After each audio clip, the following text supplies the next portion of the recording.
Dr. Laura, what an honor to talk to you. Well, I feel honored back. Thank you very much for having me. I told our audience yesterday in too much detail my respect for you. Growing up in high school, my mom and I would be in the car a lot together, and she refused to listen to anything on 570 WSYR. Rush Limbaugh never allowed in this car, but we never missed Dr. Laura. So, that's a good story. I love it. Thank you. And you were very influential in my early value formation, and I'm grateful for it. What's the event? What's this about? Where did this idea come from? What are we doing? Well, I did a 3.5 year going all around the country doing a one-woman show and loved it, the one-on-one with the audience. I know it doesn't seem like a one-on-one, but an audience is like an organism. And when you're up there, the vibes are going back and forth, and you can feel the change in mood from funny to poignant to worrisome to anything. And so I decided to celebrate. It still astonishes me that I can say this. I mean, I feel like I'm, 48. So I really don't understand how I did 50 years on radio, but I decided, we should celebrate somehow. Let's go back to a stage performance because I love the live feeling. I was, so my last radio job was at KFMB. I was 12 years at KFMB. So I was talking to one Dave Sniff just yesterday, and he talked about how he put you on first to syndicate. It was your first syndicated station, and you would go up against Rush Limbaugh head to head and crush him in the ratings in San Diego. What do you think of the very big? Go ahead. I wanted to comment on that. That happened a lot all around the country, but there was no acknowledgement of it. Rush was sort of a bigger than life entity. Very supported, very protected. And so when I would do better, sometimes I would be shifted. So that's part of, 50 years in radio and what I've learned. It was tough. Why? It was very tough. Well, he was a business enterprise with a lot of companies.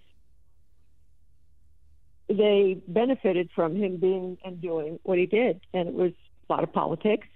And I was doing,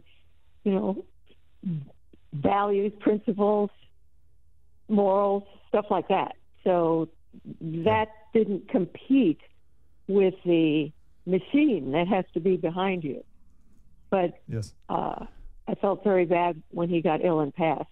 He was really a very nice man. The times I interacted with him, he was very polite and generous. He was really a nice guy. I'm talking about the machine that was around him. He was male, he was political. That was very hard. So I would beat him in many cities all around the country, and you never heard about it. I know, yeah. When you first started doing this, the advice show that you do, how did you know that was a niche, that was like a thing that could maybe work and that you could do this and be good at it? I never thought about it. I never thought about that. I came to Los Angeles and I was listening to radio, and I was a New Yorker, an academician. So radio was something where you found out what the weather was going to be, and pretty much you didn't listen to anything else. And I started listening to talk, and I was blown away. And I was a college professor at the time. But I was always interested. So I was getting a marriage and family counseling license, and heard some things on radio were doing similar things. And I sort of got discovered calling in a radio show. And the topic of the day on that radio show was mostly for humor. And the question of the day is, would you rather be divorced or widowed? What'd you say? I said... And why did you feel inspired to even call in? Because it was fun. It was just fun. It was a fun show to listen to, and I thought, well, this is fun. I'm going to call in. And I said, it's what'd you say? Much better to be widowed because people bring you food. And that turned into a silly comment like that, turned into a 20-minute conversation, and then we'd like to meet you, and the rest is sort of history. Oh, come on. That's it. Oh, no way. I don't know how to tell people. Great. And then, the story of how I got my own show is even more weird. So this host was being interviewed on a teeny tiny station in Orange County, KWIZ, AM and FM Santa Ana, and brought me down there. And the guy was being sort of an ass, and he was poking me like I was the bear to poke. And instead of coming back at it, I was only 28. I just started to cry and went into the lobby because he was picking on me. And I went into the lobby and I was crying. And the host finished the interview with the guest I was with. And as we're driving back to Los Angeles, and I'm thinking, okay, this is not something I want to do. People are mean. I want to go home. And people were calling in and saying, how could you be so rude to that nice little girl? And the general manager had listened to it. He got fired. I got his show. That's how it started. What? That is the most bizarre story. If you told it to me, I think you made it up. How? But okay, so like all of it's crazy, but like he got fired, like that's weird, whatever. But then how did you get his show? Like how did they call the girl who cried and ran away? Because before I cried and ran away, I was interesting. Wow. That's amazing. And that was the last. How did you get, because you've never cried and ran away since. No.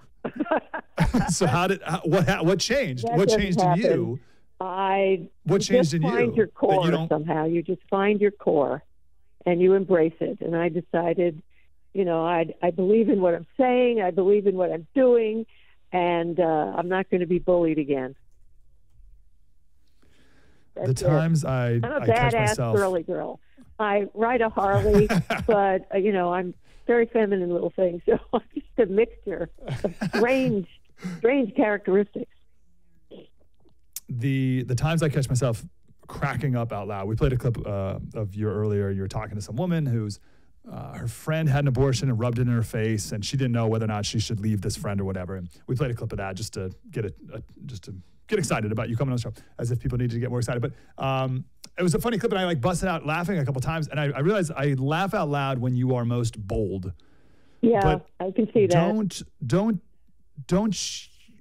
Did you have to learn that? Like, don't you want to be liked? Aren't you worried that people are gonna?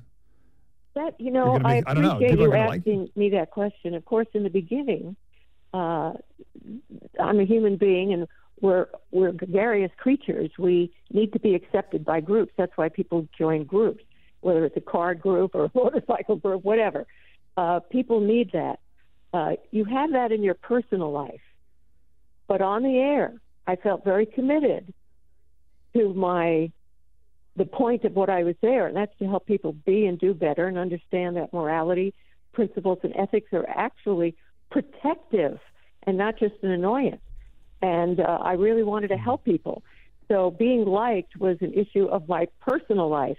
On air, I wanted to be useful, helpful, make points, and even, fight for certain points. So you separate it out. Yes. That's great advice. You mentioned the word morality. No one does. No. Today. No one talks about this. Because who are you to say? Who is anyone to say? There's no such thing as truth, Dr. Laura. How do you combat? That is the leading ethos of our day. There's no question. There's no such thing as truth. How do you combat that? I pretty much ignore those silly things. They're just ways of dismissing things that are wonderful and help us be better people and get along with other people better because we don't want to be fettered. It's just kind of an immature. When you're a kid, I understand there are rules, but they're not for me. I'm different. And as people mature, although I talk to people 70 and we're still dealing with moral issues, but as people get older, they sort of understand the context of morals, and that is really self-protection. I mean, there are certain things, if you don't do them, you're less likely to be hurt, and you're less likely to hurt others. Like I go on a tear all the time about if you're divorced or got knocked up out of wedlock and have kids, until they're 18 and up and out, don't start going through relationships and other marriages because it's not the same core family. It's really two circumstances, and I bring it to people's attention. Okay, you're a step-parent, and if your kid were drowning and the other person were drowning, and you could only save one person, who would it be? And the adults go, oh, God, no. he'd save his kid, not you. It's different. So demanding that you be on the same status as sort of the original two parents doesn't work. 70% of those relationships end up in divorces, and that doesn't mean that the last 30% are happy. So I don't rely on statistics so much as explaining to people how an impulsive, self-centered act now will come back and bite them. Yes. How you mentioned divorce. Was that a frequent phone call you received 50 years ago? And I guess the bigger question is how have people's dilemmas changed over the past decades? Oh my Lord! Well, you really just pointed it out in your last question and statement. The issue of morals, values, principles, and ethics is not considered very much.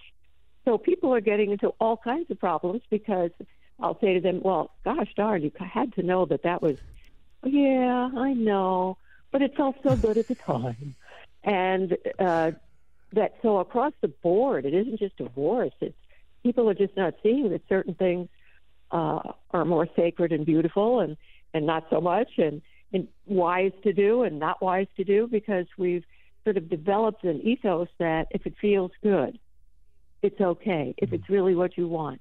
I mean, you have so-called educators talking to kids. When should they have sex? When you feel it's right. That's what you tell a kid? I got news for you. Wow. Everything you want to do feels right. It doesn't mean it is. All right, you triggered me, Dr. Laura. You said the word beauty. And anyone who's listened to this show for a while knew when you said the word beauty that, we're going to go into a thing now. So my three, I've been saying that the three pseudo-intellectual things that are ruining our society is, who are you to say, my truth, and beauty is in the eye of the beholder.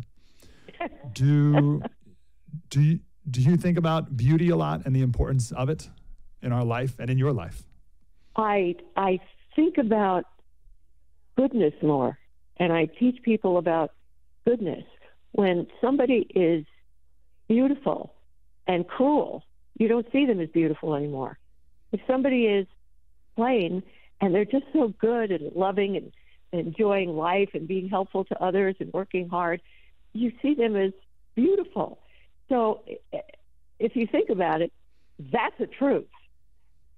But somebody who's just beautiful and cruel and unkind, very quickly, the value of the good looks implodes.